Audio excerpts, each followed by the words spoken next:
Hello students, आज मैं आप लोगों को इलेक्ट्रोफोरेसिस के बारे में थोड़ा सा डिटेल में बताऊंगी। मैंने पहले भी 2 वीडियो डाले हैं, वो आप लोगों ने शायद देख लिए होंगे। वो बेसिक कंसेप्ट थे इलेक्ट्रोफोरेसिस के। एंड इलेक्ट्रोफोरेसिस जो आप लोगों के थ्योरी में भी है, प्रैक्टिकल में भी है, इसके डिटेल में मैं थोड़ा सा आपको बताऊँगी। What is electrophoresis? इलेक्ट्रोफोरेसिस का अर्थ क्या है? The term electrophoresis describe the migration of charged particles under the influence of electric field. That means electrocharged particles and phoresis means movement. क्या मतलब है इसका कि जैसे आप लोगों ने अमीनो एसिड देखा है, अमीनो एसिड पे जैसे COH ग्रुप है तो वो नेगेटिवली चार्ज हो जाएगा और NH2 जो है वो पॉजिटिव चार्ज है। अब क्या होता है कि जैसे कोई प्रोटीन है, उस पर टोटल कितने अमीनो एसिड है और टोटल चार्ज उस पर क्या होगा, तो जब हम इलेक्ट्रिक फील्ड अप्लाई करेंगे तो पॉजिटिवली चार्ज जो पार्टिकल्स हैं वो एनोड की तरफ जाएंगे और नेगेटिवली चार्ज पार्टिकल्स जो है वो कैथोड की तरफ जाएंगे। तो आप लोगों को ये इलेक्ट्रोफोरेसिस का अर्थ क्या है कि migration of charge particles under the influence of electric field. Many important biological molecules such as amino acid, peptides, proteins, nucleotides, nucleic acids possess ionizable group and therefore at any given pH exist in solution as electrically charged species either as cations or anions।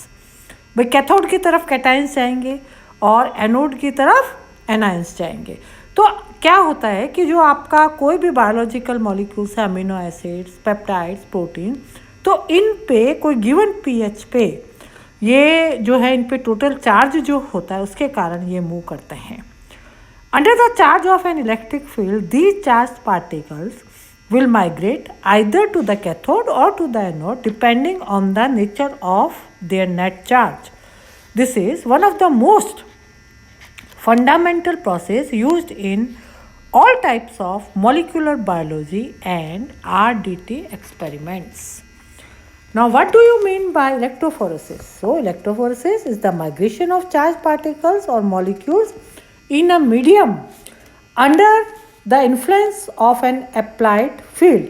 The rate of migration of charged molecules depends on the strength of electric field, size and shape, relative hydrophobicity of the sample, ionic strength and temperature of the buffer, molecular size of the taken biomolecules, net charge density of taken biomolecules and shape of the taken biomolecules. In the process of electrophoresis, large molecules have more difficulty in moving through the supporting medium, whereas the smaller molecules has more mobility through it. ये मैं आपको पहले भी बता चुकी हूँ कि जो सपोर्टिंग मीडियम है वो हम अधिकतर जेल लेते हैं, चाहे पॉलीएक्रिलामाइड जेल लो चाहे एगेरोस जेल लो। अब वो क्या होता है कि वो एक तरह से जाल बनाता है, दैट इज़ मैश, और मैश में जो पोर साइज है वो जेल की स्ट्रेंथ पर डिपेंड करती है, कितने % आपने सॉल्यूशन बनाया है। और पोर साइज जो है, जैसे जैसे आप कॉन्सेंट्रेटेड सॉल्यूशन लोगे पोर साइज कम होती जाएगी, तो लार्ज मॉलिक्यूल्स जो है उनको मूवमेंट में डिफिकल्टी आएगी। Electrophoretic mobility is defined as this is the principle of electrophoresis. The electrophoretic mobility is defined as the rate of migration per unit field strength. That is, mu is equal to Q divided by 6 pi r square, where mu is the electrophoretic mobility, then Q is the net charge on the ion, R is equal to the ionic radius of the solute, and what is N? N is the viscosity of the medium. आपने medium कितना concentrated लिया है उस पर depend करता है। The different components in a mixture will have different electrophoretic mobilities and hence they can be separate. सबके अलग अलग होते हैं, किसी में बड़े मॉलिक्यूल्स होते हैं, किसी में छोटे होते हैं, इसी कारण हम उनको सेपरेट कर सकते हैं। मिक्सचर ऑफ 2 अमीनो एसिड्स और प्रोटीन्स और nucleotides can be separated by there migration in an electric field. Now next is electrophoresis apparatus. ये एपरेटस हमारी लेबोरेटरी में भी है और जब आप लोग आओगे तो मैं ज़रूर दिखाऊंगी। Electrophoresis apparatus consist of a buffer tank to hold the buffer, then buffer then electrodes made up of platinum और carbon, power supply and support media. ये आप देखिए इस वाले आपको स्लाइड में जेल कैसेट्स, मतलब ये 2 ग्लास प्लेट्स होती है और आप इसको ध्यान से देखिए, इसके ऊपर एक कॉम्ब रखा हुआ है। जैसा मैंने प्रीवियस इसमें वीडियो में बताया कि इस कॉम्ब से हम वेल्स बना लेते हैं जेल पे और फिर हम हमारा सैंपल लोड कर सकते हैं। सेकंड जो है जिस पे इलेक्ट्रोड चैम्बर लिखा हुआ है, तो वो एक्चुअल में क्या होता है कि इस पे एनोड और कैथोड दोनों जो होते हैं वो हम इसको पावर सप्लाई से जोड़ देते हैं। और जो आप टैंक देख रहे हो उसमें हम बफर सॉल्यूशन भरते हैं और कॉम्ब आपको मैं बता ही चुकी हूँ। So these are the apparatus of electrophoresis. और जब इलेक्ट्रोफोरेसिस आपके थ्योरी में भी आता है तो you have to draw this diagrams. Then supporting media for electrophoresis. Electrophoresis के लिए सपोर्टिंग मीडिया कौन से होते हैं? देखिए पेपर क्रोमेटोग्राफी आपने करी है। Filter paper such as Whatman number 1 and number 3 mm। It is use to good effect. Then second है cellulose acetate containing 2 to 3 acetyl groups to give sharper bands, more easily rendered transparent, low solvent capacity, enhancing the resolution। और gels तो हम use करते ही हैं, बहुत use करते हैं। 3 dimensional semi solids colloids होते हैं। They resolve power enhance due to sieve effect operating and prepare from starch, agar or polyacrylamide. So these are the supporting media for electrophoresis. Electrophoresis जिस भी media पे, जैसे आप लोगों ने पेपर क्रोमेटोग्राफी की तो आप paper as a supporting medium, और हमारे अगर इलेक्ट्रोफोरेसिस कर रही है तो these are the supporting media. Not the classification. All modern electrophoretic apparatus have supporting media these days। सब में सपोर्टिंग मीडिया होता है। अ सपोर्टिंग मीडियम क्या होता है? It is a physical support through which the charge molecules get separated. Actual में क्या है कि जब भी किसी चीज़ को सेपरेट करना होता है, जैसे आप लोगों ने पेपर क्रोमेटोग्राफी में देखा कि अलग अलग बैंड्स बन जाते हैं, बिल्कुल उसी तरह से यहाँ पर भी सपोर्टिंग मीडिया या तो जेल होता है या एसीटेट होता है या फिर आपके पेपर होता है, और उस पर जो है अलग अलग बैंड्स बन जाते हैं। It has 2 primary function. Supporting media के क्या फंक्शंस है? First, adsorption and the molecular sieving of the taken molecules which are intended to be separated. आपको जैसे मैं पहले भी बता चुकी हूँ कि 2 काम होते हैं इसके। एक तो वो उनको जो भी आप सैंपल डालते हैं एड्जॉर्ब करता है। एड्जॉर्ब मतलब कोलाइड होता है, ये जो भी सपोर्टिंग मीडिया होता है तो उसको एड्जॉर्ब करता है। दूसरा, उनकी छानता है उनको, मॉलिक्यूलर सिविंग। क्यों कैसे छानता है? वो उसकी कंसंट्रेशन पे डिपेंड करता है। डिपेंडिंग अपॉन द प्रेजेंस और absence of supporting media, electrophoresis can be classified as free electrophoresis और जोन इलेक्ट्रोफोरेसिस। आपको जैसे जोन इलेक्ट्रोफोरेसिस में तो जेल इलेक्ट्रोफोरेसिस वगैरह मैं बता ही चुकी हूँ। जो आपका फ्री 2 तरह से क्लासिफाई किया है। फर्स्ट इज फ्री इलेक्ट्रोफोरेसिस, जिसको हम कहते हैं फ्रंटल इलेक्ट्रोफोरेसिस, और दूसरा है जोन इलेक्ट्रोफोरेसिस, तो जिसमें हम जेल या सेलुलोज एसीटेट या पेपर लेंगे, उसमें सपोर्टिंग मीडिया होगा। और जो फ्री इलेक्ट्रोफोरेसिस होगा उसमें सपोर्टिंग मीडिया नहीं होगा। तो ये या तो माइक्रो इलेक्ट्रोफोरेसिस होता है या मूविंग बाउंड्री इलेक्ट्रोफोरेसिस होता है। Now what is free electrophoresis? In this type of electrophoresis a free electrolyte is taken in place of supporting media. Supporting media की जगह हम क्या लेते हैं? Free electrolyte. It is mostly of 2 types. 2 तरह का होता है ये। The micro electrophoresis which is mostly used in calculation of zeta potential, a colloidal property of the cells in a liquid medium of the cell, and the moving boundary electrophoresis, which for the many years has been used for quantitative analysis of complex mixture of macromolecules, especially the proteins। ये सारी जो है free electrophoresis ये पहले use किया जाता था, और माइक्रो जो इलेक्ट्रोफोरेसिस है उसको हम जीटा पोटेंशियल कैलकुलेट करने में करते हैं। जीटा पोटेंशियल आप लोगों को पता ही है कि जो हमारे प्रोटीन्स होते हैं जिनमें अमीनो एसिड्स होते हैं वो ज्वेटर आयन से बनाते हैं, और उनमें और सपोर्टिंग मीडियम में कितना डिफरेंस है, पोटेंशियल डिफरेंस, उसको हम जीटा पोटेंशियल कहते हैं।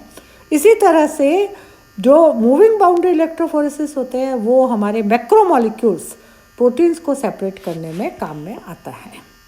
नाउ अडेज this type of electrophoresis has been become outdated and mostly used in non biological experiments, लेकिन हिस्टोरिकली हमें इसको पढ़ना ही पड़ेगा। आजकल हम इसको यूज़ नहीं करते, आजकल हम सिर्फ जोन इलेक्ट्रोफोरेसिस को, जिनमें सपोर्टिंग मीडिया होता है, उसको यूज़ करते हैं। Free flow electrophoresis is an electrophoresis electrophoresis procedure working continuously in the absence of stationary phase. Stationary phase कौन सा हुआ? Supporting media. तो उसके एब्सेंस में जो होता है इलेक्ट्रोफोरेसिस, उसको हम कहते हैं free electrophoresis. It separates preparatory charged particles ranging in size from molecular to cellular dimension according to their electrophoretic mobilities और isoelectric point। इसके बेसिस पे हम उनको सेपरेट करते हैं। Samples are injected continuously into a thin buffer film which may be segmented or uniform, flowing through a chamber formed by two narrow spaced glass plate। दो glass plate होती है, उनके बीच में हमारी जो बफर फिल्म है जो कि कंटिन्यूअस फ्लो करती रहती है, और उस पर हम जो है सैंपल इंजेक्ट करते हैं। Perpendicularly to the electrolyte and sample flow, current में be applied while the fluid is flowing or while the fluid flow is transiently stopped। अब इसमें क्या होता है कि हम इलेक्ट्रिक करंट भी साथ में अप्लाई करते हैं। In any case the applied electric current leads to movement of charge sample components toward the respective counter electrode according to their electrophoretic mobility और आइसोइलेक्ट्रिक पॉइंट। अब इसमें क्या होता है कि आपका जो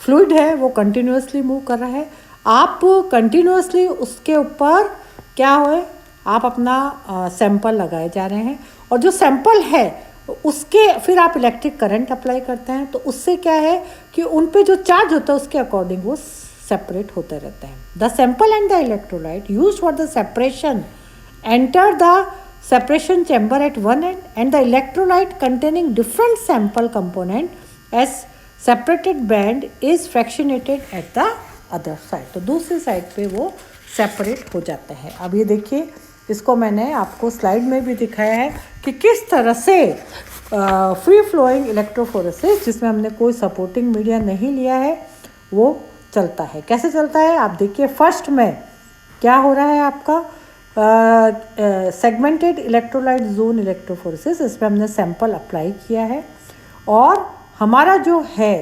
कंटिन्यूअस वो चल रहा है। जो भी आपको सपोर्टिंग मीडियम लेना है वो फ्लो कर रहा है, वो स्टेशनरी नहीं है।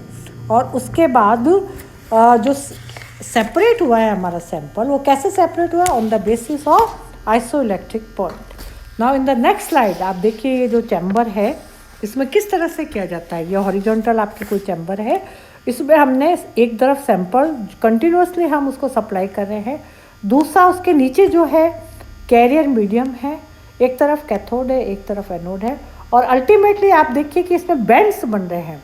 तो एक कुछ बैंड कैथोड की तरफ बन रहे हैं और कुछ एनोड की तरफ बन रहे हैं। नाउ इस फ्री फ्लोइंग इलेक्ट्रोफोरेसिस की क्या एप्लीकेशन है? Peptides, proteins, DNA, viruses, organelles, bacteria और cells can be separated at resolution of 3 to 5% of their electrophoretic mobilities, and throughout of up to 50 milligram protein or 20 million cells per hour may be achieved. Highly developed modern machines may be operated continuously at intervals with the segmented electrolyte in various modes and with buffer containing up to 6 mm ions. Now this free flowing और frontal जो electrophoresis है उसको हमने दो तरह में divide किया है। जो फर्स्ट है वो है माइक्रो इलेक्ट्रोफोरेसिस। माइक्रो इलेक्ट्रोफोरेसिस क्या होता है? Micro electrophoresis is the best known method for the determination of zeta potential. The apparatus includes a capillary cell, two chambers that includes electrodes, naturally cathode and anode, and the means of observing the motion of particles. किस तरह से हम उन particles को observe कर सकते हैं? The apparatus is filled with a very dilute suspension and the chambers are closed. A direct current voltage is applied between the electrodes in the respective chamber. One uses a microscope to determine the velocity of the particles. Particles किस तरह से move कर रहे हैं microscope से हम देख सकते हैं. Zeta potential values near to zero indicate that particles in the mixture are likely to stick when they collide unless they are stabilized by non-electric factors.